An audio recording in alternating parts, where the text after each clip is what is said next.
Mirai cinema ప్రపంచవ్యాప్తంగా release అయ్యి అద్భుతమైన కలెక్షన్ సాధిస్తుంది. మొట్టమొదటి రోజున వచ్చేప్పటికి 12 కోట్ల రూపాయలు గ్రాస్ కలెక్ట్ చేసింది. 12 కోట్ల రూపాయల గ్రాస్ అంటే మంచి అమౌంట్.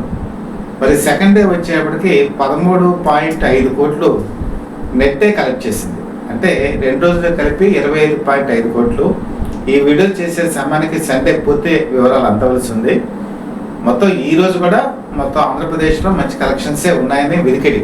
ఎందుకంటే హౌస్ ఫుల్ కలెక్షన్స్ నడుస్తుంది. నార్త్ ఇండియా వచ్చేటప్పటికి మొట్టమొదటి రోజున 10% ఆక్యుపెన్సీ ఉంటే యాక్చువల్గా నార్త్ ఇండియాలో ఎక్కువ ఎక్స్పెక్ట్ చేశారు, తక్కువ ఉంది. సెకండ్ డే వచ్చేటప్పటికి 18% పికప్ అయింది. అలాగే థర్డ్ డే కూడా నార్త్ ఇండియాలో ఈ రాముడి ప్రభావం బాగా చూపిస్తుందని అంటున్నారు.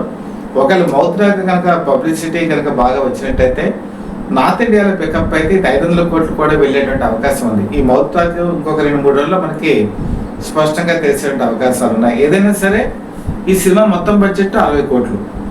60 కోట్లకి ఇప్పుడు వస్తున్నటువంటి ప్రాఫిట్ రేంజ్ కనుక చూసుకుంటే పెద్ద హీరోల సినిమాలు మాత్రమే రికార్డులు బద్దలు కొడతాయని పక్కన పెట్టేసి ప్రేక్షకులు 60 కోట్ల బడ్జెట్తో కూడా సినిమాలు తీస్తే చూస్తారు అని నిరూపితమైనటువంటి సినిమా తేజ సత్య.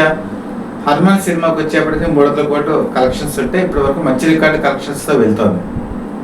అసలు ఈ తేజ సత్య ఎవరు అని మనం కనుక ఆలోచిస్తే ఒక బాలనటుడు. 20 సినిమాల్లో బాలనటుగా ఇతను వేషాలు వేశాడు. అలాగే చాలామంది దర్శకులు మేము హీరోగా చేస్తామని చెప్పి ప్రామిస్లు చేశారు. బాలనటులకు ఉన్న పెద్ద ప్రాబ్లం ఏంటంటే వాళ్ళు చిన్నప్పుడు వేషాలు వేసేటప్పుడు అందరూ చెప్తారు మంచి మంచి హీరో వేషాలు వస్తాయని, వాళ్ళు కూడా అలాగే కలలు కంటారు. కానీ నిజంగా యుక్త వయసు వచ్చేటప్పటికి వాళ్ళకి అవకాశాలు రావు. చాలామంది అలా వెనకబడిపోయారు, ఒక శ్రీదేవి తప్పించి. అలాగే హరీష్ అని చెప్పేసి ఒక హీరో కూడా ఉండేవాడు, బాలనటుగా వేసి ప్రేమ ఖైదీ సినిమా ద్వారా మంచి పాపులర్ అయ్యాడు. తర్వాత కూడా అతను నిలబడలేకపోయాడు. అలాగే తేజ సత్య కూడా ఎన్నో ఆశలు పెట్టుకున్నాడు, చాలా మంది దగ్గరికి వెళ్ళాడు అవకాశాల గురించి.